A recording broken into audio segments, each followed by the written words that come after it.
libérateur du Gabon. Vous êtes le libérateur du Gabon parce que, à travers les actes que vous posez au quotidien, nous restons une dynamique de changement. À travers les actes que vous posez, vous faites trembler les dynamiques logistiques. Mais il reste à travailler. Le Gabon est un pays dont il reste beaucoup à faire. Ici, à Mukumbi, les populations sont indignées des passages de vos prédécesseurs qui viennent ici avec de beaux discours, mais ne disent pas des choses palpables et concrètes.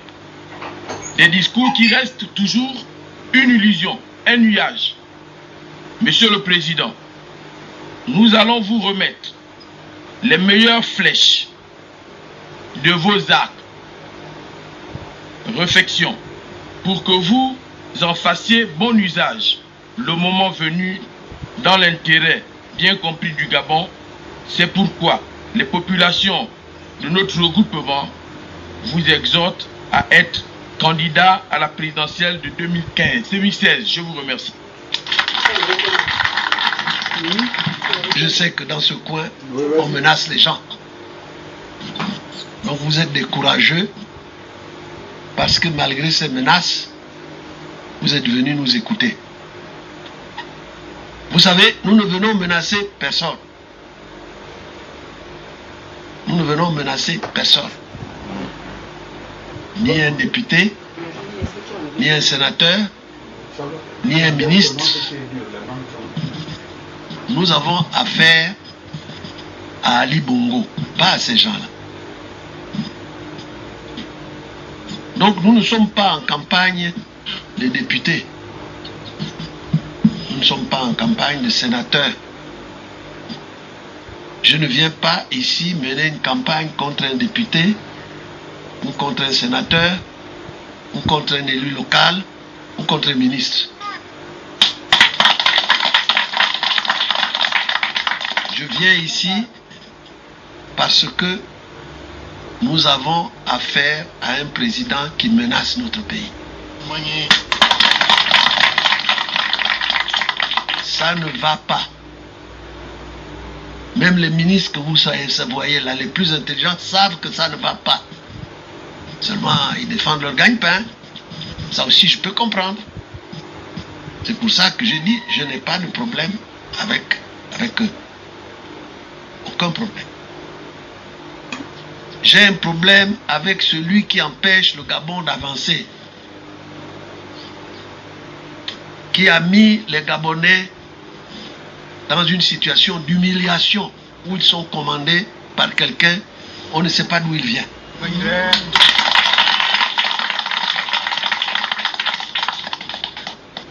Vous voyez, je suis là avec un certain nombre de gens qui m'accompagnent.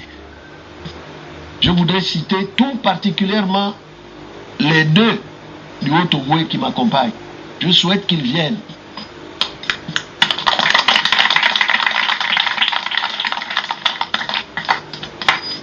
Vous voyez, celui-là, c'est M. Philbert Anjembe, ancien gouverneur de la Banque centrale de toute l'Afrique équatoriale française, de toute l'Afrique centrale. Il est de Bongoville. C'est un Mouteke. Et il vient vous dire des choses que ceux qui sont ici, qui ont peur, n'osent pas vous dire. Parce que c'est des peureux. Voici un autre ici. Et il s'appelle Gwenini Joël. Il est de Konja. Il est là. Ces deux sont du Haut-Ogooué. Je vais leur donner la parole 2 minutes pour qu'ils vous disent eux-mêmes qu'ils sont fatigués avec le petit là-bas et vous voulez le maintenir ici.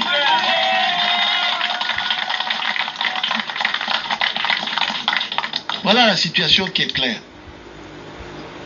Je répète à nouveau, je n'ai aucun problème avec Si je prends Régis Simongo, il a travaillé avec moi. J'étais son ministre quand j'étais aux affaires étrangères. Je n'ai donc rien contre lui. Je dis simplement que quand ça ne va pas, il faut reconnaître que ça ne va pas. C'est tout. Alors je vais leur donner, chacun à son tour, 2 minutes pour vous expliquer que même le Haut-Ogooué en a marre. Ils ont décidé de le laisser tomber. Et c'est vous qui allez le garder? Non. Quand même. Allez, Joël. Le président a tout dit, mais on va simplement donner quelques détails. La semaine dernière, nous avons organisé, mon grand frère et bien d'autres, à Libreville, une rencontre des Altogovéens. Ceux qui connaissent la chambre de commerce était plein. L'objectif est simple, c'est que bientôt, on va faire une tournée avec le président Ping dans le Haut-Ogooué pour que nous puissions discuter avec nos parents et leur dire que c'est terminé. On a soutenu d'abord Omar, il nous a bien gardé, d'après ce que les Altogovéens disent. Je crois même aussi au Gololo aussi, dit ça, qu'il nous a bien gardé. Mais lui là, depuis qu'il est là, c'est pas bon. Et donc, nous avons pris la décision pour dire que, comme lui, il ne nous reconnaît pas, nous aussi, on ne le reconnaît plus. Et donc, en 2016, c'est terminé. Donc, voilà un peu le message que nous apportons un peu partout pour dire que, si nous qui sommes là-bas, il y a un proverbe qui dit que celui qui reste dans l'eau, à côté du manioc qu'on trempe, si lui quitte là-bas, il vient et te dit que le manioc là-bas, c'est pas dur. On ne peut pas manger ça. Toi, il ne faut pas douter avec lui. Donc voilà, nous venons vous dire que c'est pas bon. Et moi qui vous parle, je suis de Bongoville, donc le village de l'ancien président Bongo, censé être le village du soi-disant fils de Bongo.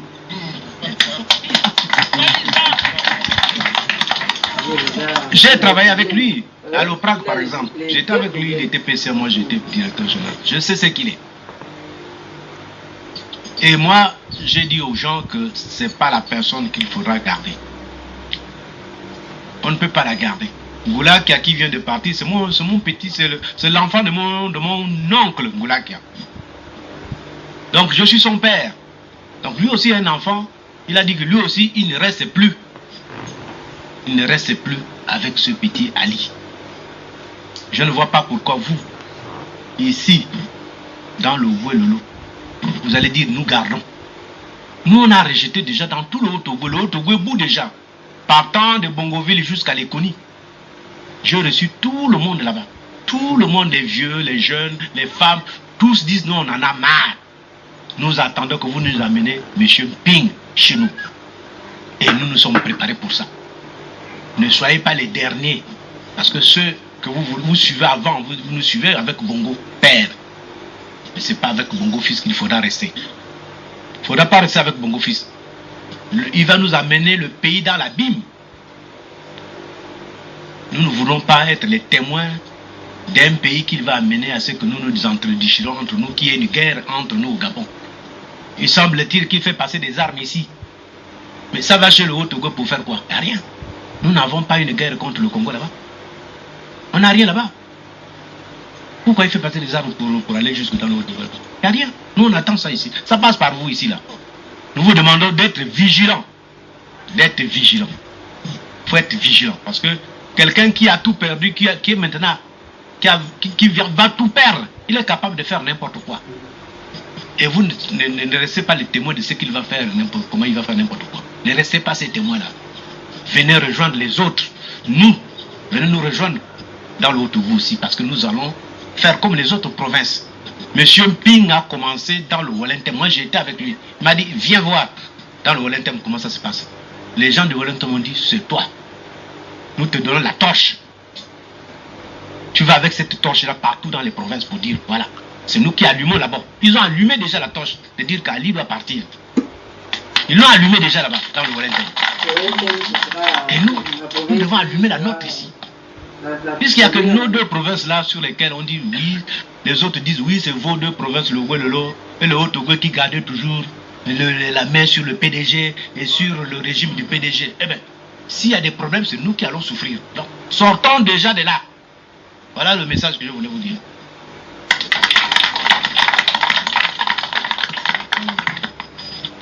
Alors, vous voyez que c'est clair. C'est clair. Je répète à nouveau, on ne vient pas contre vos enfants, quels que soient les postes qu'ils occupent. Députés, ministres, on ne vient pas contre eux. On vient ici vous demander de nous soutenir dans l'élection présidentielle, pas dans l'élection d'un député ou la formation d'un gouvernement. On vous demande de venir nous soutenir. Moi-même, j'ai travaillé avec le président Bongo longtemps. Mais là, ça ne va pas. Et si nous laissons faire, c'est notre pays qui va plonger dans la guerre civile. Vous suivez ce qui se passe. Samedi, un jeune homme, il vend au marché, on vient lui confisquer ses affaires. C'est versé l'essence, il a brûlé, il est mort dimanche matin. Dimanche matin, il s'appelle Obamtutu. On nous dit qu'aujourd'hui, il y avait les femmes commerçantes. La même chose, elles vendaient au marché. Pour protester contre la police, elles se sont déshabillées. Elles se sont déshabillées. Des femmes jeunes, moins jeunes, même d'un certain âge. On est venu les attraper nus pour les amener à la prison nus. Mais, mes chers frères et sœurs, quand une femme se déshabille, c'est pour maudire. Dans nos traditions, quand une femme se déshabille, s'assied par terre nue, ce n'est pas bon. On la couvre. Mais ces gens qui n'ont pas de cœur sont venus les attraper nus et les amener nus à la prison. Dans la voiture, l'une des femmes leur demande, mais monsieur, vous ne croyez pas en Dieu? Voilà la situation dans laquelle vit notre pays. Dans nos provinces, nous avons des enfants qui vivent à Libreville. Nous avons de la famille à Libreville. Soyez prudents. Soyez prudents. La situation du pays est mauvaise. Moi, je me présente à vous pour dire que nous allons changer ce pays. Nous allons vous rendre un pays propre. Il faut qu'ensemble, nous empêchions les gens de gaspiller, comme on dit, notre pays. Moi, je m'appelle Jean-Pic. Ma mère s'appelait Anina Germaine. Elle est d'Omboué. Elle est une commis d'Omboué. Ma mère a eu 4 enfants. L'un d'eux, un seul est mort. C'est Maître Agunjo Okawe qui était mon frère. Nous sommes sortis du même ventre. Maître Agunjo Okawe et moi, nous sommes sortis du même ventre. Renjambe qui a été assassiné est mon cousin. Mais malgré ça, j'ai dit, il ne faut pas que nous fassions une guerre de vengeance. Il faut que malgré tout ce qui est arrivé, on puisse réconcilier les Gabonais. Mais pour les réconcilier, il faut quand même la justice. Il faut la justice. Et si nous laissons agir plus longtemps cette bande de voyous, notre pays va souffrir et nous tous nous allons souffrir. C'est pour cela que je me suis levé alors que je pouvais rester tranquille à la retraite. J'avais les moyens de vivre très bien. Mais je prends le risque de me faire tuer. Parce qu'il veut me tuer. Je prends le risque de me faire emprisonner. Je prends tous ces risques parce que je sais que le Gabon est en danger. Et que si nous laissons faire, c'est nos enfants et nos petits-enfants qui vont souffrir. Nos parents qui vont souffrir. Donc il ne faut pas accepter ça. Moi je vous prie, vous qui avez eu le courage de venir ici, de prendre les choses en main. De prendre les choses en main. Et de commencer à dire aux jeunes gens d'aller chercher leur jugement supplétif, leur acte de naissance. Parce que si vous n'avez pas d'acte de naissance, on ne peut pas vous considérer comme Gabonais. Dès que vous avez votre acte de naissance, on vous délivre un récépissé, vous allez vous faire inscrire. C'est la moindre des choses, être inscrit. Et puis, au fur et à mesure que les choses évolueront, nous vous donnerons la conduite à tenir. Mais il faut absolument que vous soyez prêts à aller à une élection propre, où nous allons exiger la transparence. Il faut donc que tous les Gabonais aillent se préparer, non pas à la guerre, mais à éviter la guerre, en demandant à celui qui veut nous amener la guerre ici, d'aller se faire voir ailleurs, là où il vient. On ne sait pas d'où il vient, qu'il aille là-bas. Voilà des choses simples. Alors, je vous ai présenté ma mère, mais je voudrais vous dire que mon père était d'origine chinoise. Il a quitté la Chine, il avait 19 ans. Depuis lors, il n'est plus jamais retourné en Chine.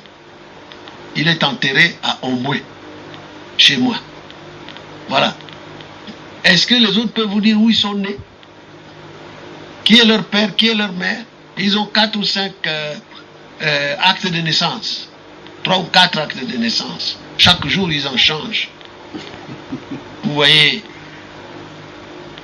presque leurs propres parents ne les reconnaissent plus. Alors prenez ce que nous vous disons au sérieux. Ne vous laissez pas intimider, parce que c'est le Gabon. Il est question du Gabon. Il n'est pas question d'une plantation qu'on veut vous arracher. Il est question de notre pays, le Gabon. Donc il faut que vous preniez ça au sérieux. Il faut que vous preniez ça au sérieux. L'heure est grave. Il faut que les Gabonais se lèvent comme un seul homme et fassent tout ce qu'il faut pour changer notre pays. Nous sommes devenus ridicules. On se moque de nous partout. Là-bas, dans les autres pays d'Afrique de l'Ouest, on dit « Oh, mais c'est seulement au Gabon on peut voir un Béninois qui vient commander votre pays. » Comment? On n'a donc plus personne qui puisse diriger notre pays. Tous les cadres qui sont nombreux ici, dans le Gouelolo, nombreux, ils ne peuvent pas diriger notre pays. Il faut aller chercher un monsieur qui fait le vaudou, qui n'a même rien. Il était videur dans une boîte de nuit. Et puis après, il vendait des immeubles. Il a 3 nationalités. Il est français, béninois et accessoirement gabonais. Nous lui demandons, chacun de nous a un village. Où est ton village? Chacun de nous a des parents